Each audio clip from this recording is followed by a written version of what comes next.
Hey Hagen-Renaker fans, it's time for Mold of the Month again. It's a little one, or is it? Sizes may be deceptive. We're going to pour this in white slip. I know what it is because I had to clean the debris from the factory out of the mold.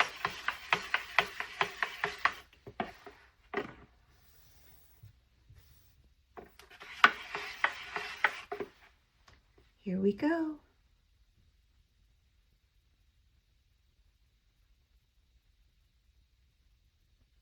This hasn't been poured in decades. Now, we'll let it set up and we'll talk about it when it's ready to demold. All right, it's time to open this mold of the month. Oh, what is this little mystery in here? I've covered up this so you can't see.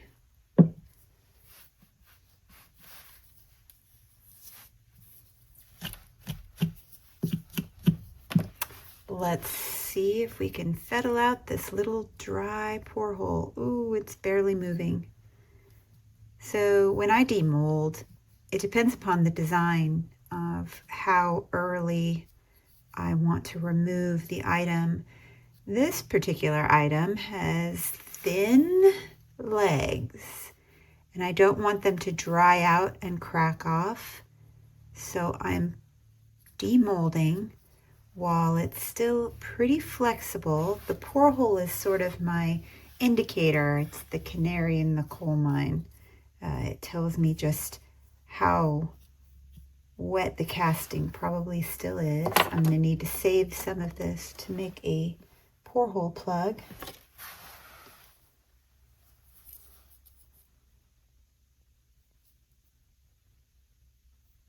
I'm estimating based on the size of the pour hole end that I saw. Okay, hopefully that little guy will work. I'm going to go back here and very carefully remove the soft pour hole clay. Oh, it doesn't want to fettle out here. I'm afraid if I fettle it fully, I will ruin the casting because it's very shallow.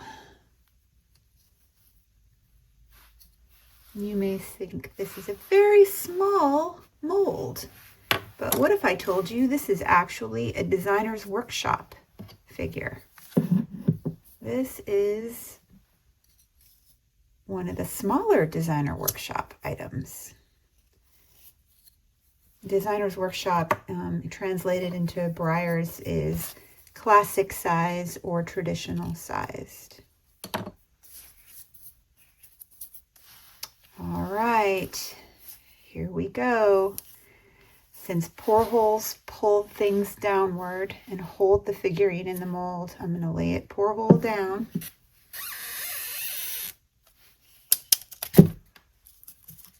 Here we go. Oh, wish me luck. I hope it comes out. I've never poured one of these before.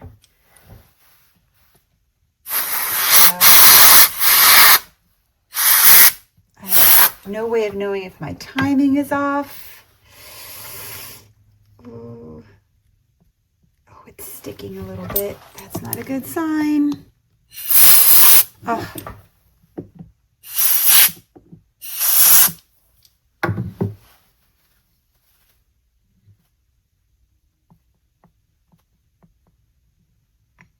Oh no. That's what I was afraid would happen.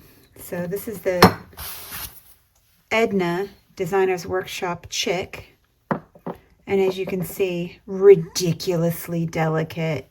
And even though I was super careful with the pour hole removal, it's like I somehow had an instinct that it would be a problem. Yep, it's a problem. So I'm going to try to reassemble our little chick here. Flexibility and pivoting is something you have to do when you are a potter. Give Put a little puff of air there. Oh yeah, if I had demolded him any later, she would have fallen apart. I can see where I bet these were really tricky to make in mass production.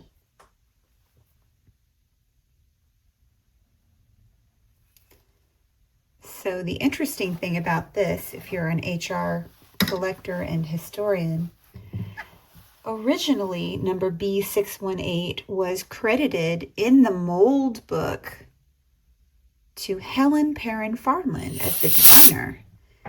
She did a couple other chicks, but this chick appears to be the work of Maureen Love, who's probably best known for all of her horse art.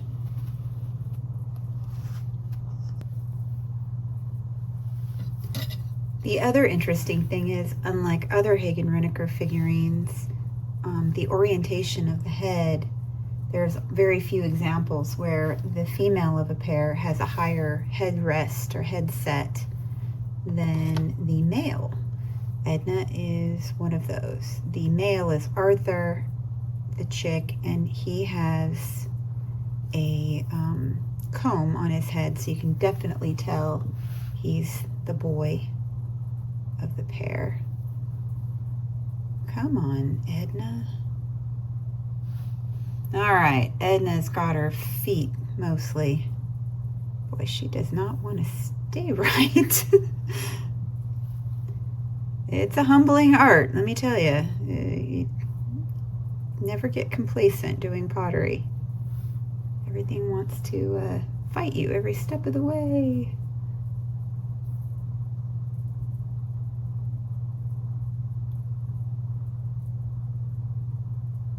Now, if I could just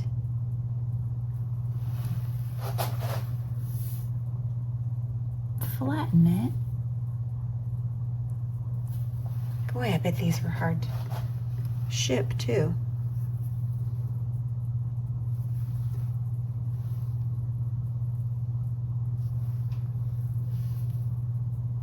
So this casting would be good for testing on. It's not really any good for production. There's a few flaws. There's a flaw here in the side. Technically I can kind of push that part of the clay out with a tool, but I wouldn't want to use this as a first quality. And I don't know why it did that. Might have been the compressed air hit it just right. But now you can see what it's like when you have a failed casting. Stuff goes wrong. That's better. Will it stand when it's dry? I have no idea. All right, so this is what a regular production casting looked like. Oof. This is from the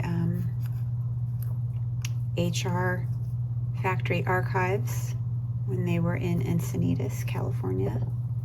You can see it was originally poured in yellow slip, and I did clear yellow slip out of this mold before I poured in it. Here we go. Hopefully I'll get this one to stand up.